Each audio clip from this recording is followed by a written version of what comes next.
और उसका 20% पैसा यहाँ के शेखर जमुआर डीसी साहब के खाता में पहले चला जाता है।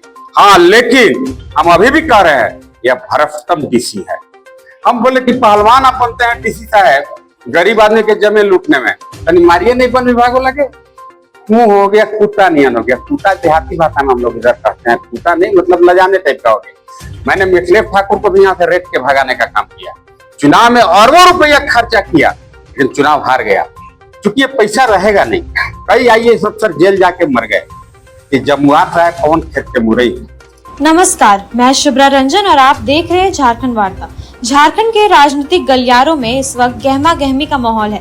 इसी बीच गढ़वा के वर्तमान विधायक सत्येंद्र नाथ तिवारी ने सत्ता पर हमला के साथ गढ़वा के उपायुक्त पर गंभीर आरोप लगा डाले। आइए सुनते हैं उन्होंने क्या कहा।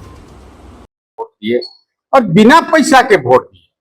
चर्चा तो है कि मिथिलेश ठाकुर जी 2 अरब खर्चा किए वोट में लोगों को बांटे, लेकिन बाहर गढ़वा की जनता, देवतुल्य जनता, जिन्होंने रुपया को ठुकरा दिया और भारतीय जनता पार्टी के सिंबल पर हम चुनाव लड़ रहे थे, हमको वोट देने का काम किया और मैं यहाँ से चुनाव जीत गया। जनता ने हमें जिस उम्मीद पर और जिस भरोसा पर और जिस काम के लिए वोट दिया है, हम अगर उनके साथ न्याय नहीं कर पाएंगे उस दिन सत्येंद्र तिवारी इस्तीफा दे देगा, मैं विधायक नहीं रहूंगा। चूंकि लोग हमें इसीलिए चुने हैं कि भाई भ्रष्टाचार जिस तरीका से आज बढ़ा हुआ है, ब्लॉक में चले जाइए 50% कमीशन है मनरेगा की योजना में और 50% मनरेगा की योजना में कमीशन है और उसका 20% पैसा यहाँ के शेखर जमुआर डीसी साहब के खाता में पहले चला जाता है। इसीलिए भ्रष्टाचार के खिलाफ एक शब्द कभी मनरेगा के विरुद्ध कोई एक्शन यहाँ के डीसी का आप नहीं देखिएगा। और उसका मेजर हिस्सा पूर्व मंत्री मिथिलेश ठाकुर जी उस जेब जो भ्रष्टाचार से पैसा जनरेट होता था उस पाप का ये भी हिस्सा बनते थे। मिथिलेश ठाकुर जी भी मनरेगा में पैसा लेते थे। अब देखिएगा सभी मनरेगा गाइडलाइन का वायलेशन करा दिया मिथिलेश ठाकुर, जिसके पास कोई कागज नहीं, कोई पेपर नहीं, कोई रॉड सीमेंट लोहा का दुकान नहीं, पत्थर मोरम का दुकान नहीं, बालू का कोई लीज का उनके पास पेपर नहीं, उनको वेंडर बना करके जबरदस्ती 1-2 करोड़ रुपया उसमें डलवा दिया जो मनरेगा गाइडलाइन के अगेंस्ट में है और वहां के माध्यम से पैसा जनरेट करके ये लोग बांटते रहे। तो भाई मैं अगर विधायक बना हूं तो लोगों का हमसे उम्मीद है कि भाई मनरेगा में जो भ्रष्टाचार है उससे हमको निजात मिलेगा। अभी जो परसों बैठक हुआ झांसा का बैठक, मैंने वहां कहा उपायुक्त को कि भाई मैंने आपको एक रिटर्न में पत्र दिया था दिशा के बैठक में। मैंने कहा कि दिशा के बैठक में, पिछले दिशा के बैठक में मैंने आपको एक पत्र दिया था, उसमें बरवाडी पंचायत चिनिया प्रखंड के 150 ऐसे लोगों का नाम है जिनको कुआं नहीं बना, कुआं है ही नहीं धरातल पर, पशु शेड धरातल पर है ही नहीं और 100% पैसा का निकासी हो गया। उसके बदला में क्या किया, अभी एक रिपोर्ट जांच हमको सबमिट किया उपायुक्त और बोलता है कि अभी जो काम ऑनगोइंग है, जो 24-25 का योजना है, उसमें बहुत सारे काम अभी चल रहे हैं। अरे यार, मैं बोल रहा हूँ कि तुम्हारे कार्यकाल में जो 2 साल में जो चोरी हुआ, बिना काम के जो पैसा निकासी हो गया, उसका बाय नेम दिया हूं मैं सूची बना करके, फलाना आदमी नंबर है, इसका मोबाइल नंबर इतना है, इसके नाम पर कुआं का पैसा निकल गया, 100% इसको पता नहीं है। उस पर इसको तिलमिलाहट हो गया। तिलमिलाहट हो गया भाई, आप जनता के लिए आप काम करने के लिए आए हैं, आप जनता के नौकर हैं, इस बात को याद रखना चाहिए। जनता के गाढ़ी कमाई से आपका वेतन चलता है, उस वेतन से आपके बाल बच्चा परिवार का भरण पोषण होता है। आप जनता का नौकर रहिए ना, जनता के मालिक बनने का भरोसा आप काम मत करिए। इसी पर उनको तकलीफ हो गया कि तो चोरी में बाधा पहुंचा रहा है। वैसे ही सिमिलरली 2400 क्विंटल अनाज मेराल गोदाम से चोरी हो गया। ठीक है, 2400 क्विंटल अनाज चोरी हो गया, ये मैं नहीं कह रहा हूं, मेरे पास पत्र है, मैं आपको दे दूंगा। वहां के मेराल के सीओ जो उन दिनों एमओ थे, उन्होंने डीएसओ को लिखा कि भाई 2400 क्विंटल अनाज गोदाम में गायब है। अब ये लोग कैसे बचते, उसमें तो डीसी भी संलिप्त है, डीएसओ भी संलिप्त है। ये लोग अपने बचने के लिए एक अनुसूचित समाज के एक लड़का को जो छोटे पोस्ट पर है, रोजगार सेवक है या बीएलडब्ल्यू है, उसके मथे पूरा मर दिया और उसको सस्पेंड करके इस पर लीपापोती पर्दा डालने का प्रयास किया। मैं कहा कि नहीं, अगर वह 2400 क्विंटल अनाज चोरी हो गया तो सबसे पहले ठीक है, दोषी कौन है वो तो सेकेंडरी है, प्राइमरी है आखिर लाभुक को कहां से राशन मिल रहा है। एक पदाधिकारी उसमें लगा बोलने कि उसी में थोड़ा थोड़ा काट काट के हम लोग मेकअप कर रहे हैं। अरे यार, चोर खा लेगा, जनता का पैसा चोर खा लेगा, उसका दंडित जनता होगा, उसका सटीक आंसर नहीं दे पाया, इस पर मैंने उसको कहा कि जी नहीं, तुम जनता के नौकर हो, तुम गरीब का निवाला छीन लिया, तुम पाप के भागी हो। उसी को अगर अमर्यादित कहा जाता है तो अमर्यादित बात मैंने कहा। अगर उनके पास कोई वीडियो है तो बोलिए कि सार्वजनिक करें। हाँ, लेकिन हम अभी भी कह रहे हैं यह भ्रष्टम डीसी है। मैंने 9 पॉइंट इसके अगेंस्ट में आय से अधिक संपत्ति के जांच की बात मैंने कही। मैंने प्रधानमंत्री को, मैंने गृह मंत्रालय भारत सरकार को, ईडी को, सीबीआई को, इनकम टैक्स को, चीफ सेक्रेटरी झारखंड सरकार को इसके विरुद्ध लिखा है कि भाई आदमी जानते हुए आंख बंद इसलिए करता है कि उस करप्शन का मोटा रकम इसको मिलता है। एलपीसी के नाम पर क्या हो रहा है आपको पता है, कैसे लूट मचा हुआ है। आपका अपना जमीन है, बेचने जाइएगा, वहां पर दलाल के थ्रू सीओ आपको कह देगा कि इसमें आप लोग कई गो भाई हैं, 2 गो भाई हैं, फुआ कई गो है, 3 गो है। अब जाइए फुआ के कई गो बेटा है, सबके ले जाइए, तब एलपीसी बना के जाइए। टफ काम में आपको उलझा देगा ताकि उसको आसानी से आप पैसा दे करके एलपीसी बनवा लीजिए। ये जो धक्का लूट चल रहा है, क्या इसमें डीसी को पता नहीं है? अगर डीसी को पता नहीं है तो है भगवान हम पर बजर मार दे। अगर डीसी को पता है तो मत मुए, उतना चोर है, उतना चोर मुएगा भी तो ऊपर जाके गंदगी कर देगा। इतना करप्ट आदमी है। पूरे गढ़वा में जिस तरीका से लूट मचा हुआ है डीसी के संरक्षण में, हमें लगता है कि महापाप का ये भागी है। अभी आप देखिए एलपीसी तक ठीक है, एलपीसी अलग विषय है। राशन का चोरी हो गया 2900 क्विंटल 2200 क्विंटल, उस पर भी हम नहीं जा रहे हैं। अभी आप चलिए मनरेगा का 50% कमीशन कहिएगा, उसको कहेगा, उसमें भी पता नहीं है।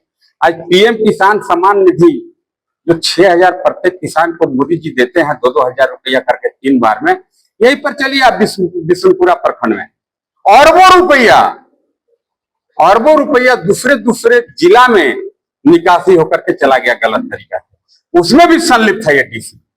आखिर आप हेडमास्टर बने हुए हैं, मास्टर कौन काम कर रहा है आप नहीं देखेंगे? अगर आप नहीं देख रहे हैं इसका मतलब आपकी मिलीभगत है, आपकी संलिप्तता है। ये सब बहुत तरह के आरोप इस पर है। मैंने कहा कि भाई वन विभाग के जमीन क्लियरेंस नहीं मिला, इसलिए गढ़वा से चिनिया सड़क 2.5 किलोमीटर आधा बना, आधा क्यों नहीं बना? डीसी बोला कि उसका एनओसी नहीं मिला है। डीएफओ तो कुछ बोला नहीं बेचारा, वो तो झूठ मूठ के उसका नाम मर रहा है।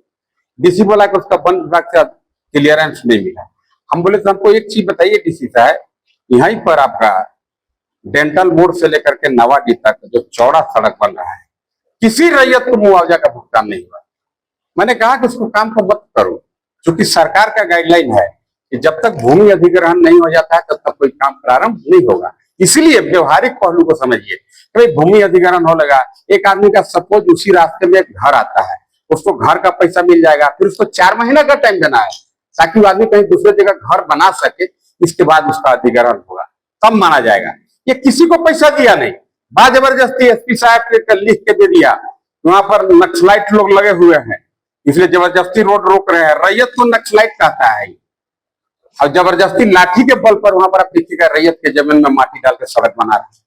हम बोले कि पहलवान आप बनते हैं डीसी साहब, गरीब आदमी के जमीन लूटने में, तनी मारिए नहीं वन विभाग लगे।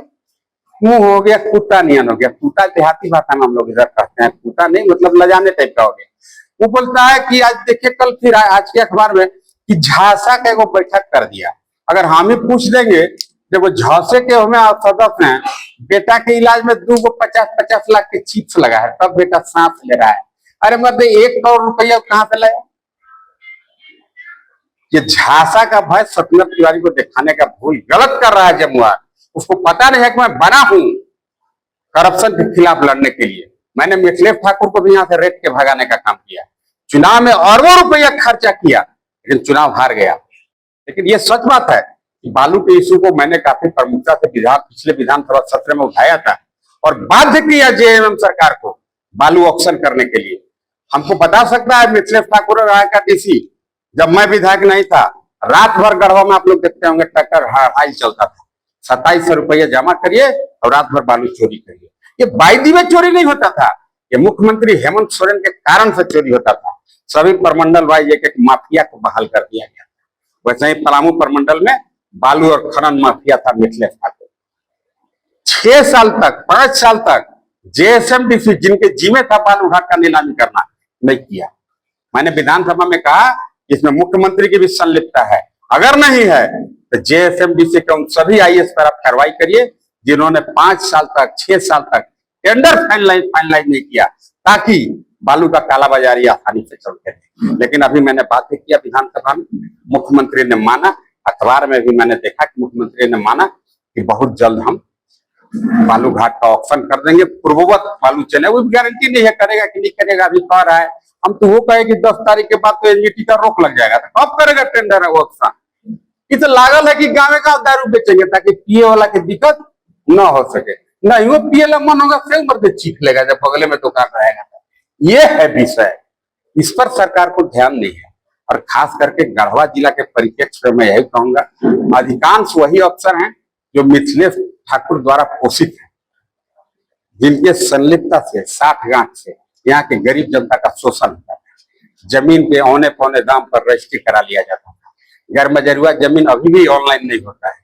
और विधानसभा में मुख्यमंत्री बोलेगा कि गैर मजरूआ जमीन ऑनलाइन हो जाएगा, कहाँ होगा, किसका हो रहा है? आज ऑनलाइन नहीं हो रहा है, रजिस्टर टू फाड़ दिया जा रहा है, गरीब गुरबा की जमीन हड़पा जा रहा है। यहीं पर सहेजना में चलिए, दबंग लोगों ने 1.5 एकड़ जमीन पाल का लूट रहा था, मैं खड़ा हो गया, मत लूटो, नहीं लूटने पाओगे। बड़ी क्रिमिनल हमारा बड़ी तावो दिखा रहे हैं कि अभी जीती है, हम वोट 13 दे ले, हम कितने का डकैती कर ला वोट दिया था तो फेरियो लो जो 15-16 हजार 50-100 वोट जाऊं तो क्या फर्क पड़ता है। अभी उसी तर्ज पर आपको यहाँ भी एक ओबीसी का जमीन दबंग लोग, हमारे ही एरिया के दबंग, अभी हम नहीं कह रहे हैं कि सब दबंग पंडित जी होता है, दूसरों जाति में दबंग है, लेकिन हमारे जतवा वाला बेसी है, उसमें उत्साही जमीन लूटे में माफिया है। यहीं पर जमीन लूट रहा है, 5 करोड़ के जमीन लूट रहा है मेरा पवन पटवा जी है। पटवा जी पति पत्नी मेरे पास आए थे, आज भी फोन किया था, यहाँ से ले जाके ही मारा पति पत्नी को जमीनियां लूटे वाला, कह रहा है कि लॉस हो जाएगा, ये जमीन छोड़ देंगे तो 5.5 करोड़ का नाफा हुआ। अरे मर्द डकैती व्यवसाय है, अति का मतलब बेसी लूट लेगा तो कितना क्रिमिनल मतलब मार के सिखा दिए गए। विनोद सिंह भी भारी क्रिमिनल था, चुनाव जीत गया लेकिन मर गया। विनोद से वो क्या नाम है उसका, विकास दुबे, कानपुर वाले, विकास के नहीं कह रहे हैं, कानपुर वाला के कह रहे हैं, वैसे उनको भी तो सुधर जाना चाहिए अगर गलत गलत करते होंगे तो, उस पर नहीं जा रहे हैं। कानपुर वाले विकास दुबे को देखिए ना, पुलिस मार के सुटा दिया, 10,000 करोड़ के प्रॉपर्टी था, क्या फायदा। वैसे क्रिमिनल माफिया को भी अलर्ट हो जाना चाहिए और भ्रष्ट पदाधिकारी को भी सजग हो जाना चाहिए, क्योंकि ये पैसा रहेगा नहीं। कई आईएएस अफसर जेल जाके मर गए। ये जमुआर साहब पवन खेत के मुरई है, मैं कल बैठक में उनको कहा था परसों, अभी विनय चौबे देखिए जेल चल गए, डायरेक्ट आईएएस है, प्रमोटी नहीं है वो। अरे हम ये नहीं कह रहे जब प्रमोटी माने खराबे होता है, लेकिन ईमानदारी अगर शेखर जमुआर नहीं आदमी अगर प्रमोटी आईएएस बन के डीसी बनेगा, ये दुर्भाग्य है। सभी प्रमोटी लोगों के गाल पर ये तमाचा है, फिर आम लोगों का प्रमोटी आईएएस के प्रति विश्वास कम होगा। मैं आपके माध्यम से यही कहूंगा कि झांसा का भय सत्येंद्र तिवारी को मत दिखाएं। मैं जनता का प्रतिनिधित्व करता हूं, मैं जनता के बीच का व्यक्ति हूं। हमें लोगों ने जिस विश्वास के साथ वोट दिया है उसके लिए मैं लड़ाई करूंगा। मैं तो खुद कह रहा हूं, अगर इन तमाम चीजों पर मैं नियंत्रण नहीं कर पाया, राशन का कटौती में बंद नहीं कर पाया, ये जो एलपीसी वाला इश्यू को पूरा समाप्त नहीं कर पाया, बालू को फ्री नहीं करा पाया, तो मैं खुद इस्तीफा दे दूंगा, क्योंकि हमें लगेगा कि मैं अपना दायित्व का निर्वहन ठीक से नहीं कर पा रहा हूं। लेकिन मरते दम तक लड़ने का प्रयास करूंगा, क्योंकि मैं वोट से नेता बना हूं, पैसा से मैं नेता नहीं बना हूं। अगर पैसा के प्रतियोगिता होता तो मिथिलेश ठाकुर से कोई कैसे पूरेगा? 5200 करोड़ रुपए चुरा लिया। हम नहीं कह रहे, ईडी कह रहा है। 100-200 करोड़ वोट में लगाइए देगा तो गड़गवार का वोट टूटल लियन है, लेकिन यहाँ के जनता धूल चटाया, उसको बताया ये तुम्हारा पैसा काम नहीं करेगा यहाँ पर। और वो लोग बार बार हम देखते हैं जेएमएम वाले बोलते हैं कि सत्येंद्र तिवारी कहते हैं कि 10 साल जौन किए तौने करेंगे। हाँ, हमारा 10 साल के कार्यकाल देख के लोग हमको वोटे दिए हैं कि हमको वही वाला कार्यकाल चाहिए जिसमें करप्शन नहीं था, जिसमें क्रिमिनल रंगदारी जेल काटते थे। कुछ रंगदार अभी बहरी घूमल चल रहे हैं, हम देख रहे हैं। उन्हीं लोग के लिए सीसीए कानून बना है, क्राइम कंट्रोल एक्ट, नहीं सब वही में ठेला जाएंगे। अभी क्रिमिनल वन का हम ये कह रहे हैं कि हमारे विधानसभा छोड़ के भागे, जमीन फमीन लूट के और पति बने के चक्कर में मत रहे, हम नहीं लूटने देंगे। जरूरत पड़ेगा तो हम अपन बॉडीगार्ड ले जाके क्रिमिनल के मरवा देंगे, हम ऊपरी विधायक हैं। लेकिन वो क्रिमिनल प्रशासनिक पदाधिकारी जो आपस में साठगांठ चला रहे हैं, पूरा लूट रहे हैं विधानसभा को, मैं तो आखिरी वार्निंग दूंगा, ये लूट में आप साथ मत दीजिए, नहीं तो ये सत्येंद्र तिवारी है दबेगा नहीं। जरूरत पड़ेगा मैं 4 लाख जनता को उतार दूंगा। कहाँ कहाँ डीसी साहब इलीगल पैसा जमा किया है, बहन के नाम पर किया है कि पहुना के नाम पर किया है कि बेटी के नाम पर जमा किया, नहीं पता है। लेकिन ये मोदी है, मोदी के जमाना में मनी ट्रेल होता है, इनका पैसा कहाँ कहाँ कैसे कैसे घूम के जमा हुआ है तब हो जाएगा। इसीलिए मैंने प्रधानमंत्री को, गृह मंत्रालय को, ईडी, सीबीआई, इनकम टैक्स को पत्र दिया है। ये बेचारे तो जेल में जीवे करेंगे। अब मुंह जाए हम नहीं कह रहे हैं, जियत रहे बेचारे, लेकिन अधिकांश भ्रष्ट अफसर जो जेल के साथ जेल में मुंह है, तो हमको झांसा का भय मत दिखावे। ये डीसी साहब के इशारा पर हुए, मैं तो वन प्रमंडल पदाधिकारी को कुछ बोला नहीं, तो फिर उसमें क्या अमरजादित हो गया? अमरजादित यही हो गया कि डीसी के चोरी के कमीशन पर धापा हो गया। मैं कहा जब 5 किलो के बदला 5 किलो राशन देना होगा। अगर इसी को गाली कहते हैं तो गाली समझें, हम रहेंगे या तो भ्रष्ट और झांसा के अफसर रहेंगे। इसी तरह की अन्य खबरों के लिए बने रहिए हमारे साथ और देखते रहिए झारखंड वार्ता।